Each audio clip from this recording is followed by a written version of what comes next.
الحمد لله القائل وإن تعدوا نعمة الله لا تحصوها إن الله لغفور رحيم أشهد أن لا إله إلا الله وحده لا شريك له وأشهد أن محمدا عبده ورسوله اللهم صل وسلم على سيدنا محمد وعلى آله وصحبه أجمعين أما بعد فيا عباد الله أوصيكم وإياي بتقوى الله فقد فاز المتقون قال الله تعالى في كتابه العزيز أعوذ بالله من الشيطان الرجيم يا أيها الذين آمنوا اتقوا الله حق تقاته ولا تموتن إلا وأنتم مسلمون. Muslimin yang dimuliakan Allah Subhanahu wa taala, bertakwalah kepada Allah Subhanahu wa taala. Berlumba-lumbalah kamu dalam berbuat kebaikan dan amalan soleh, kerana setiap amal di dunia menjadi bekalan di akhirat kelak. Jauhilah maksiat dan perbuatan yang mungkar, kerana kamu akan diazab atas dosa yang kamu lakukan. Dan sesungguhnya azab Allah Subhanahu wa taala itu amatlah pedih. Bagi memastikan keselamatan diri, keluarga dan anggota masyarakat semasa pandemik ini, saya menyeru kepada jemaah sekalian agar memastikan diri dan keluarga kita dilindungi dengan kita berikhtiar mengambil vaksin. Khatib pada hari ini ingin mengajak para jemaah sekalian menghayati khutbah yang bertajuk pengurusan ekonomi keluarga secara berhikmah. Muslimin yang dimuliakan Allah Subhanahu wa taala, Allah mengurniakan kepada kita pelbagai nikmat yang tidak terhitung banyaknya. Nikmat Allah Subhanahu wa taala itu boleh datang dalam berbentuk kekayaan, datang dalam berbentuk kebahagiaan rumah tangga, keamanan maupun kemakmuran negeri ini, kesihatan, umur yang panjang dan selainnya.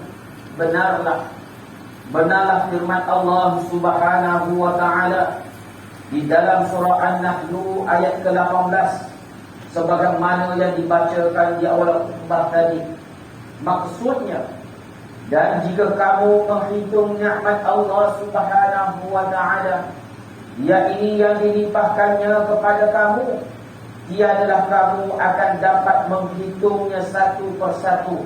Sesungguhnya Allah Maha Pengampun lagi Maha Mengasihani.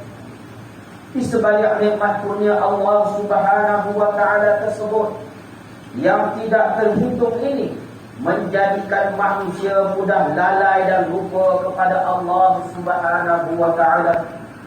Maka Allah datangkan ujian bagi manusia agar tahap keimanan ini akan dibuktikan. Apakah manusia benar-benar beriman? Seperti mana firman Allah Subhanahu wa taala dalam surah Al-Ankabut ayat 2 dan 3 yang berbunyi, A'udzu billahi minasyaitonir rajim. Ahasiban nasu an yusrafu an yaqulu amanna wa hum la yuftanun wa laqad fatanna alladhina min qablihim fala ya'lamanna Allahu alladhina sadaqu wa la ya'lamanna al-kadhibin. Shadaqallahul 'azim. Yang bermaksud, patutkah manusia menyangka bahawa mereka akan dibiarkan dengan hanya berkata kami telah beriman, sedangkan mereka tidak diuji lagi, yakni dengan sesuatu cobaan.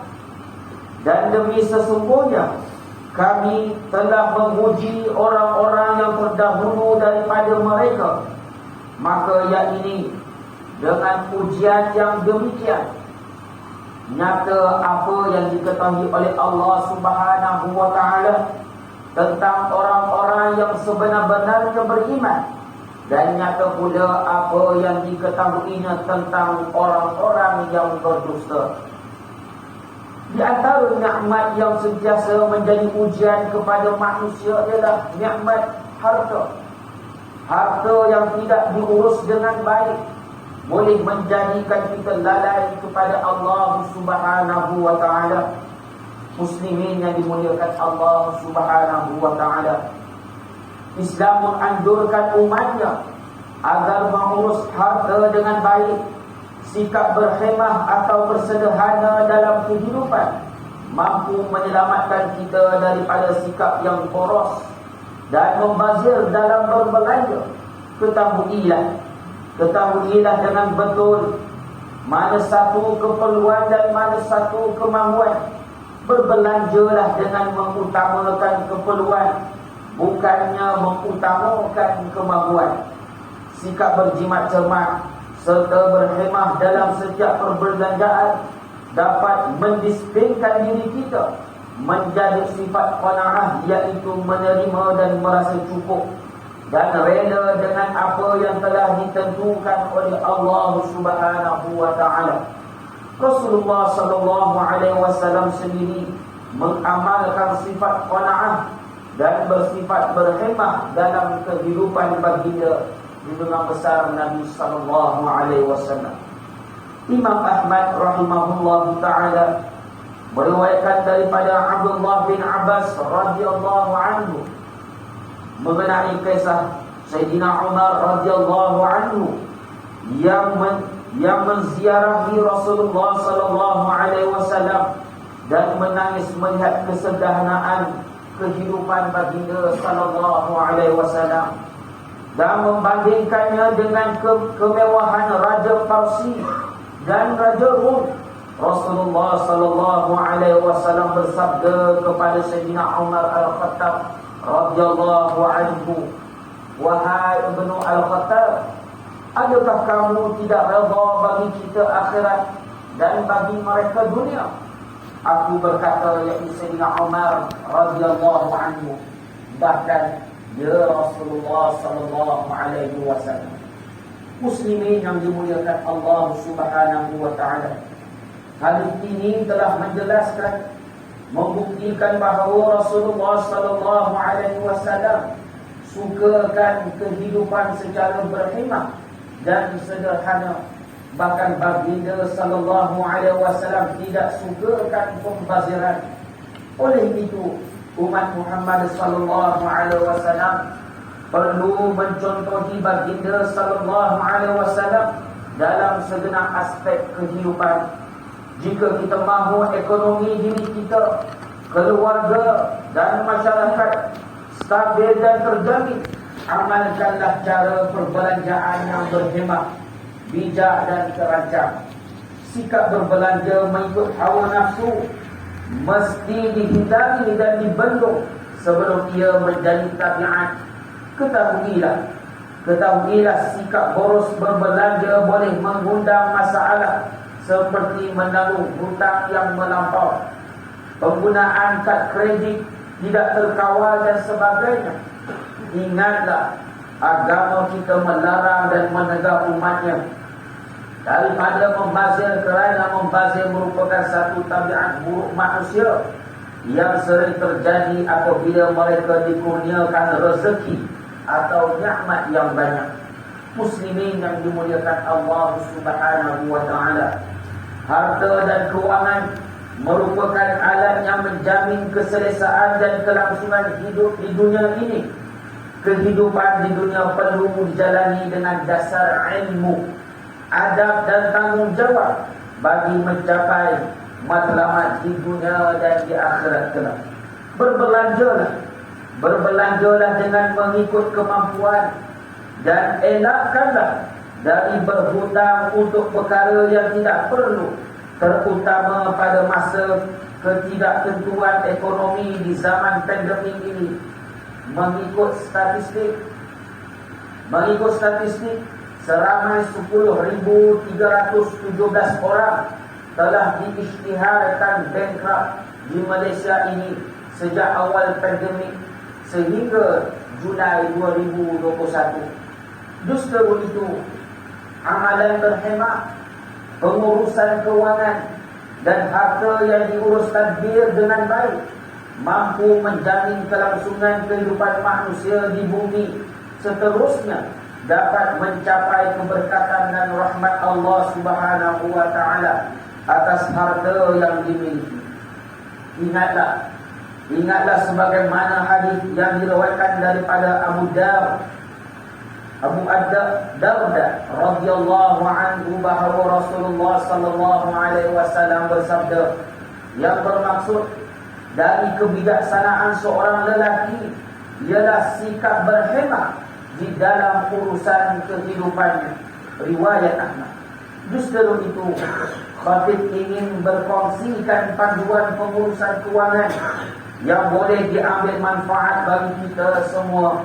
Antara pengurusan kewangan secara berhemat dapatlah digariskan seperti yang pertama, ilmu pengurusan kewangan perlulah dipelajari dan tambah baik. Buang sifat malu dan rasa cukup dalam mempelajari sesuatu ilmu.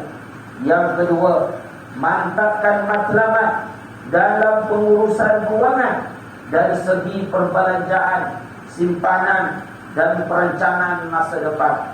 Yang ketiga, mengurus hutang dengan bijaksana, seperti mana dalam sebuah hadis daripada Abu Hurairah radhiyallahu anhu bahawa Rasulullah sallallahu alaihi wasallam bersabda yang bermaksud, orang kaya yang melibatkan pembayaran hutang adalah satu kezaliman. Riwayat Al-Bukhari. Dan yang keempat, melibatkan ahli keluarga dalam pengurusan kewangan. Serta yang kelima, membuat simpanan bagi keperluan jangka panjang, sebagaimana kisah Nabi Yusuf alaihi salam yang menyimpan bekalan makanan di masa subur untuk menghadapi masa kekurangan makanan. Muslimin yang dimuliakan Allah Subhanahu wa taala, mengakhiri khutbah pada hari ini, khatib ingin mengajak para jemaah sekalian agar kita sentiasa berhemah dalam kehidupan. Semoga kita semua ada rasa kemahuan dalam diri kita ingin menjadi hamba Allah Subhanahu wa taala, iaitu sebagai umat yang diridai Allah.